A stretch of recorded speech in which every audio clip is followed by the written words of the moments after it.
Hello everyone. आज का जो हमारा टॉपिक है वो है relation between focal length and radius of curvature R. Focal length को हम रिप्रेजेंट करते हैं स्मॉल एफ से और रेडियस ऑफ कर्वेचर को रिप्रेजेंट करते हैं कैपिटल आर से। तो इस टॉपिक को देखेंगे तो इस टॉपिक को हम कनकेव मिरर और कन्वेक्स मिरर दोनों केस के अंदर डिस्कस करेंगे और चेक करेंगे कि फोकल लेंथ और रेडियस ऑफ कर्वेचर के बीच में क्या रिलेशन आ रहा है। ठीक है ना जी। तो इसको करने से पहले हम इसका डायग्राम बनाते हैं।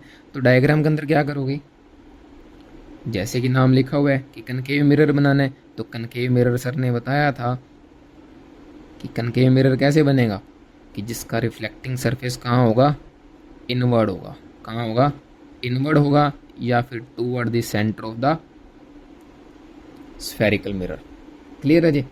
अच्छा, अब इसके बाद क्या होगा सर, यहाँ से कहीं प्रिंसिपल एक्सिस आएगी और जहाँ से ये गुजरेगी, जहाँ पे ये टकराएगी किससे, स्फेरिकल मिरर से, उस पॉइंट को हम नाम क्या दे देंगे, पोल नाम दे देंगे। और पोल को रिप्रेजेंट किससे करते हैं, पी से रिप्रेजेंट करते हैं। यहाँ कहीं इसका क्या होगा, फोकस होगा।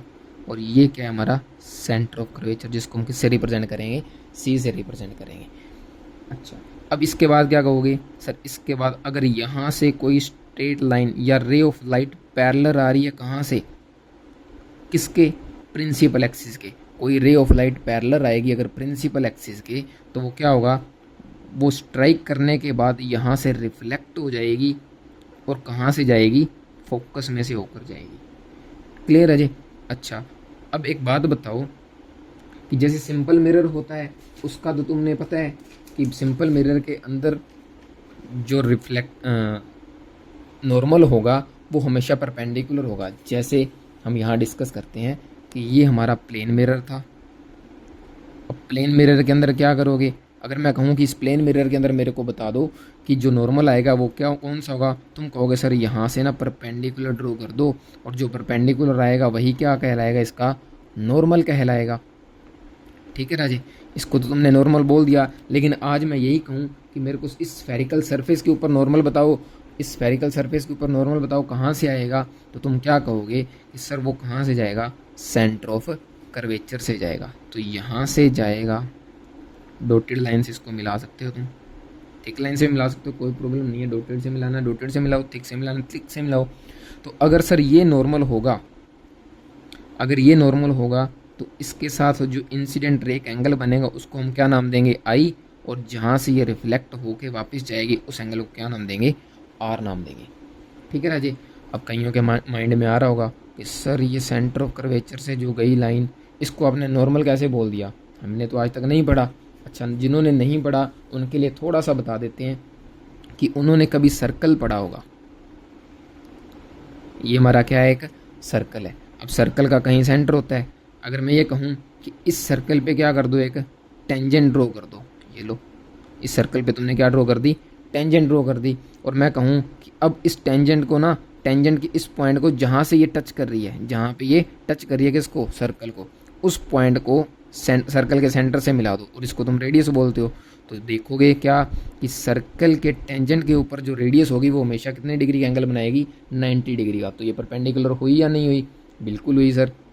इस तरीके से क्या सर्कल के ऊपर एक ही टेंजेंट ड्रॉ कर सकते हो। क्लास 10th के अंदर हमने पढ़ा था कि हम एक सर्कल के ऊपर एक नहीं, इनफाइनाइट नंबर ऑफ क्या ड्रॉ कर सकते हैं, टेंजेंट ड्रॉ कर सकते हैं। तो अगर यहाँ टेंजेंट ड्रॉ करोगे तो यहाँ रेडियस जो होगा वो भी कितने डिग्री का एंगल बनाएगा, 90 डिग्री का। अगर यहाँ कोई ड्रॉ करेगा टेंजेंट तो वो भी कितने डिग्री का एंगल बनाएगा, 90 डिग्री का। तो रेडियस जो होगी वो टेंजेंट पे हमेशा कितने डिग्री का एंगल बनाएगी, 90 डिग्री का। अब देखो, अगर ये इस सर्कल को हम कंप्लीट कर दें, इस स्फेरिकल मिरर को, तो ऐसे करके एक सर्कल बनेगा या नहीं बनेगा। तो सर्कल का ये क्या होगा, सेंटर होगा। तो सेंटर पे इस पॉइंट पे अगर टेंजेंट ड्रॉ करोगे तो ये उसका रेडियस हुआ। तो रेडियस उस टेंजेंट पे क्या होगा, परपेंडिकुलर हो गया। तो ये ऑटोमेटिक हमारी क्या बन गई सर, ये नॉर्मल बन गई। क्लियर है जी। अच्छा, ये नॉर्मल हुई, इसके बाद क्या करोगे, इसके बाद अब हमने कुछ नहीं करना, सिंपल सा काम रह गया हमारा क्या, कि जो हमारा ये टॉपिक है इसके अंदर इस जो रे इंसिडेंट रे आ रही है इसको हमने ए नाम दे दिया, जहाँ ये मिरर के साथ टकराई उसको हमने बी नाम दे दिया, ये एंगल आई हो गया और ये एंगल आर हो गया। क्लियर है जी। और हमें पता है कि सेंटर से लेके पोल तक का जो डिस्टेंस होता है उसको हम लिखते हैं आर। आर का मतलब रेडियस ऑफ कर्वेचर, और फोकस से लेके इस पोल तक का जो डिस्टेंस होता है उसको हम लिखते हैं स्मॉल एफ। एफ का मतलब फोकल लेंथ, और हमने इन्हीं दोनों के अंदर आज रिलेशन निकालना है। क्लियर है जी? अच्छा, अब मेरे को एक बात बताओ कि ये एंगल आई है, तो ये एंगल कितना होगा? ये वाला एंगल, सर ये भी एंगल आई होगा। क्यों? क्योंकि तुमने पढ़ा है कि ए बी लाइन जो है वो पैरेलल है किसके? सी पी लाइन के, और सी बी लाइन इनको क्या करके जा रही है? कट करके जा रही है। दो पैरेलल लाइंस को अगर कोई ट्रांसवर्सल लाइन कट करके जाती है तो ये दोनों एंगल आपस में क्या होते हैं? इक्वल होते हैं। किसके कारण? Alternate interior angle. क्लियर है जी? अब हम इस टॉपिक को शुरू करते हैं। देखो फिगर के अंदर हमने क्या बोला, जो पी है वो हमारा पोल होगा, सी हमारा सेंटर ऑफ कर्वेचर होगा, और एफ हमारी प्रिंसिपल फोकस होगी। Let a ray of light AB is incident on the mirror in a direction parallel to the principal axis of the mirror। तो हमने यही कहा कि जो AB लाइन थी हमारी, AB लाइन हमारी प्रिंसिपल एक्सिस के क्या आ रही है? पैरेलल आ रही है। और वो कहाँ से स्ट्राइक करने के बाद कहाँ से जाएगी? फोकस में से जाएगी। अच्छा, अब हमने क्या कहा? अब हमने बोला कि जो हमारा एंगल ABC है उसको हमने क्या नाम दिया? I नाम दिया। और हमारा जो एंगल CBF है उसको हमने क्या नाम दिया? R। ठीक है, ABC हमारा I एंगल है और CBF हमारा R एंगल है। तो I और R हमें पता है क्या होते हैं? Equal. Angle ABC is equal to angle CBF is equal to I is equal to R। Reason क्या लिखोगे? Laws of reflection. Laws of reflection में ये बात बोली थी कि एंगल आई और आर आपस में क्या रहेंगे?